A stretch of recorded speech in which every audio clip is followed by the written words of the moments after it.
Welcome back to ADHD Whiskey. My name is Matt. If this is your first time here, welcome to ADHD Whiskey. My name is Matt. Also, if this is your first time here, I know what you're thinking. This guy looks like Roy Nelson. 8 Bert Kreischer. And then 8 Joey Diaz. I can see that. Also, if this is your first time here, do this gigantic ginger a huge favor. Hit the subscribe button. Give the subscribe button a little bit of a thrust job with your finger.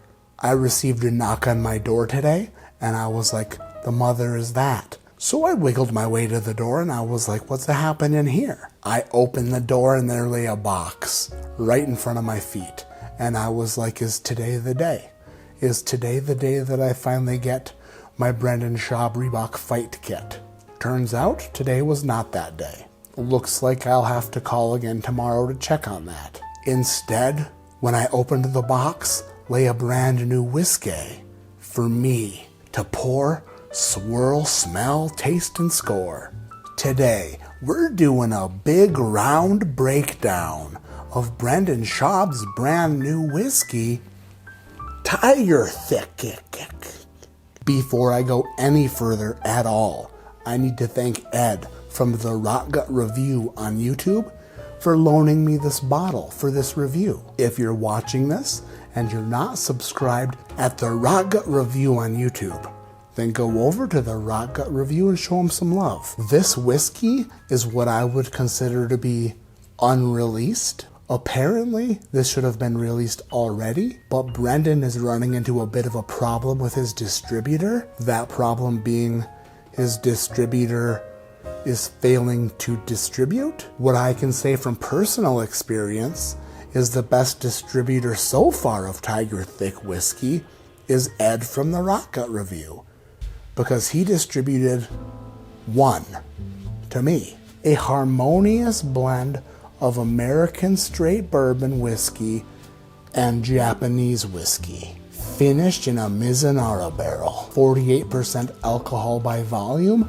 96 proof. This says 2021 edition, batch number 1. Well, look at that. Look at that. We're already 15 steps ahead of Dustin Poirier's idiot bourbon that I reviewed yesterday. If you haven't watched that video, I got a little fired up. The label on here looks really nice. It's got a tiger here and a tiger there, and it says tiger on top. So you know you're dealing with a wild animal that could rip your face off of your head in about 1 second, if it were not on paper and actually a real tiger. Whew. Bop. Caught it, luckily, because if I would have dropped it, my wife would have woke up and literally slit my throat, letting me bleed out all over this garage floor. I wasn't going to long pour it because it's not my bottle, but then at the last second, I did it. Hammer fist. The tiger. The thickest big cat on the planet. Born blind, they hunt within a year and develop night vision in 2. A thick boy we know also overcame adversity to become a warrior in the ring and a slayer on the stage. Here's to the fighting spirit. Beat the odds, be the outlier. Like this one-of-a-kind blend of American bourbon and Japanese whiskey. I was not expecting this whiskey to be transparent about what exactly was in the bottle, but guess what? This THICCC blended whiskey actually tells you what's in the bottle and where it came from. This is 80% Indiana straight bourbon whiskey from MGP, Midwest Grain Products, which is 99% corn. There are a ton of companies sourcing from MGP, so this is not weird. This is no different. What is different is Brendan grew a gigantic sack of balls, big ones, and Brendan was like, hey, I would like to make a whiskey, and I would like to source it from MGP, like everybody else, and I will be successful with that, just like everybody else. But then Knuckleball, I want to throw some Japanese whiskey in the mix to see if I can fuck this thing right up. Brendan put 20% Japanese whiskey in with the bourbon. And then it was matured in Misonara oak barrels. Okie dokie. Am I skeptical? Yes. Am I rooting for Brendan? Yes. I followed Brendan since Ultimate Fighter Season 10 with the Kimbo Slice. I've watched all his fights. I've listened to The Fighter and the Kid since the beginning. I was hiding in a closet and peeking when him and Rhonda got it on. Or maybe that was a dream. It was a good dream.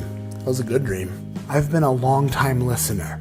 And this is the first time I can actually talk about something he's done professionally. And I plan on using all my abilities and all my skills and all my adjectives and adverbs and run-on sentences to talk about this Tiger Thick in the most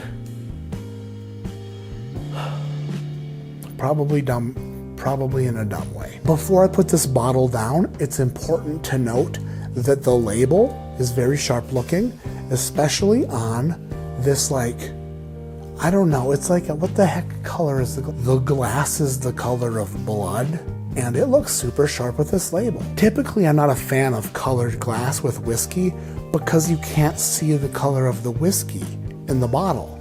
It just looks like the color of the glass. It's kind of like Zion Williamson wearing 5XL sweatshirts. He's kind of hiding what's underneath. Hiding the 2 triple Baconators he ate this afternoon. As per tradition around here, I like to get this whiskey a little bit dizzy, a little bit spin jobbed, a little bit of an SJ, we like to call it. A little bit of an SJ on this thick boy. So obviously Brendan likes Japanese whiskey and also bourbon, and he had the idea to put them together, which hasn't really been done a lot. But then he finished it in a Misonara oak, which is a wild idea. Misonara oak is known to be extremely expensive and also extremely difficult to work with. If done right, a Misonara finish can be fantastic, but unfortunately it's really hard to do, from what I understand. Bourbon whiskey and Japanese whiskey are totally different. They're like polar opposites of the whiskey world. That would be like taking half of Jeff Foxworthy's act and half of Andrew Dice Clay's act and putting them together, putting the jokes together. And then you let Mr. Miyagi work out the kinks and the details. And then you throw it on stage and hope for the best. Let's start this big round breakdown.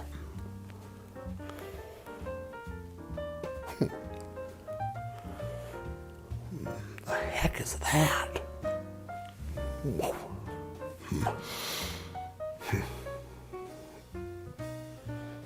Oh, thick mutter, that's different.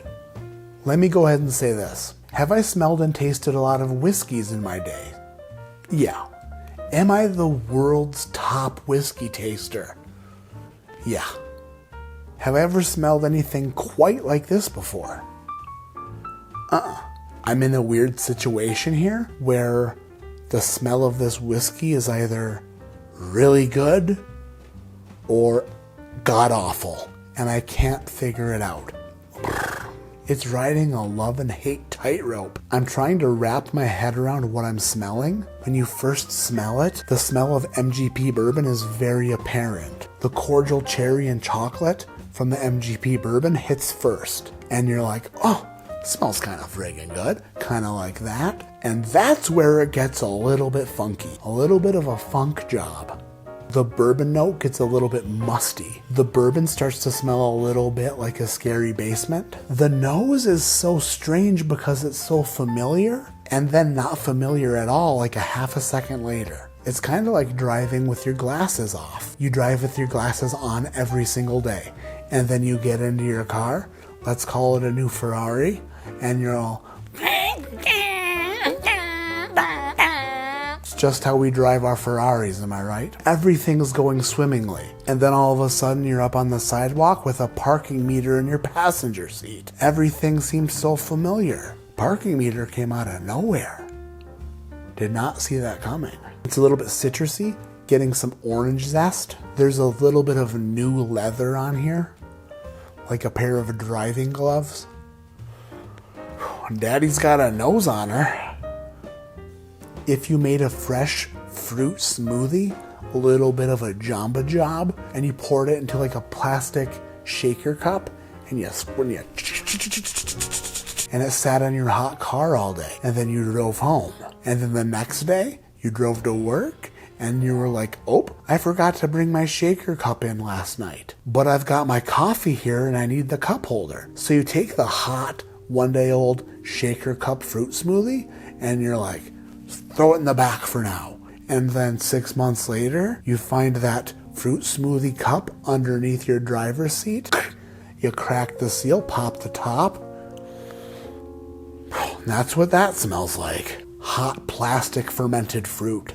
Suck on that nosing note, bitches. Let's put this blended whiskey into someone frisky. Down with the thickness.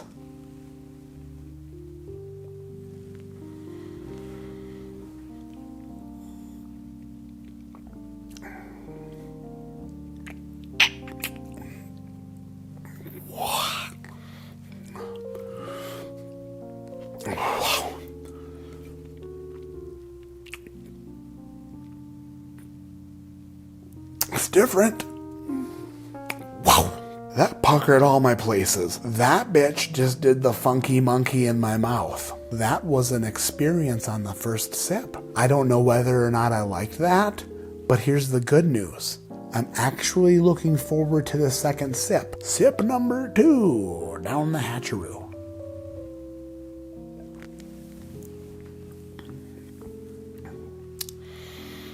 Weird. The big round breakdown is going to go further in detail about what I'm tasting, but let me say this. Knowing what's in this bottle, I was very skeptical. Flip flop, turntable, whoop whoop. Turns out, I don't hate this. I don't hate it. I don't know how to describe this. As soon as this Tiger Thick hits the palate, it does a thing where it goes like this to your mouth. And it kind of twists it too. It's kind of like a titty twister for your face. It's kind of like you mixed a California raisin with some iodine and some salt, and then it just titty twists your face and dries you out a little bit, and then releases, and you're like, good God, man, thank you for letting go. And then it slides back and gets a little bit sweeter, a little bit sweet. The dark fruit notes continue with a little bit of date action, a little bit of vanilla. And that's kind of what finishes on the back end. I didn't think I'd be sitting in this chair not hating this. Considering this is batch 1, I would say this. Good job. Honestly, good job. If we can say one thing about Brendan is that he's not afraid to put himself out there. This is no exception. This was a dumb idea. If Brendan wanted to make a whiskey, he literally could have went to MGP and just sourced bourbon from there, slapped a thick sticker on it, and sold them for relatively cheap and made a bunch of money. But no. Brendan did not do that. Brendan was like, I've got a better idea. Let's do something stupid that nobody's ever done before. Let's take MGP bourbon and some random Japanese whiskey that we hope is Japanese whiskey. We'll blend them together and we'll finish them in a damn Bilzerian barrel. Fortunately, this bottle gets a passing grade. I don't absolutely love it and I don't dislike it. It's weirdly good, but also weirdly disgusting at the same time. Brendan releasing a bourbon Japanese whiskey blend finished in a Misonara oak barrel for his first step into the whiskey game is outrageous. It makes no sense. Nobody does that. Everybody plays it safe, because if you don't play it safe, you're probably going to fail and lose a bunch of money. If I decided to start my MMA career today at 330 pounds, what Brendan did in whiskey would be the equivalent of me entering the octagon and doing nothing but capoeira. Rolling thunder kicks, bitches. 360 spinning heel kick to your goddamn dome, mother trucker. Would people suggest I try that? No. people would probably suggest I play it safe and try to tackle somebody and lay on them until they die. Because if I go the capoeira route, probably gonna look stupid. And probably gonna wind up in an ambulance. Probably gonna convince the first responder to stop at Taco Bell. I must say, great job, Brendan, for being crazy and doing something absolutely stupid and blending shit together that you don't know what you're doing and then selling it. But that's why we love Brendan and also why we hate him. That crazy shit also afforded him a Ferrari and a dime piece for a wife. Going back to the nose, there's a little bit of molasses here. I do like how this smells. It changes a little bit. It does different things. I kind of like that. It's not super oily or super viscous.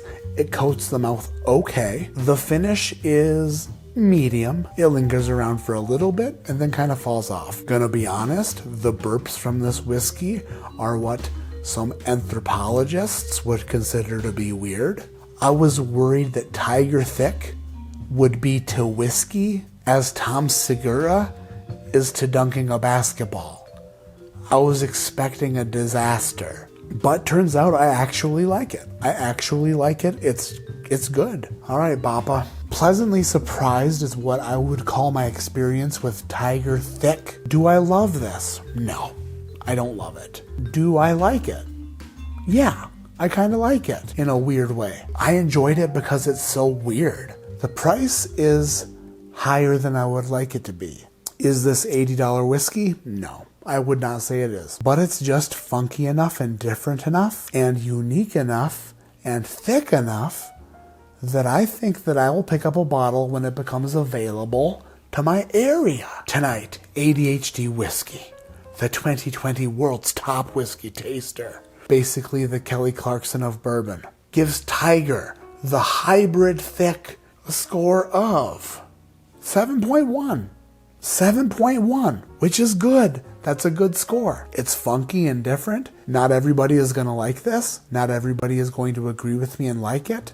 Some people will love it, and others will want to beat me over the head with it until I'm no longer able to breathe. If you haven't hit subscribe yet, what are we doing here, B? What are we doing, Bappa? Consider us enemies, and I'm going to find an untitled, unregistered car with no VIN number, and I'm going to hunt you down and run you over with it.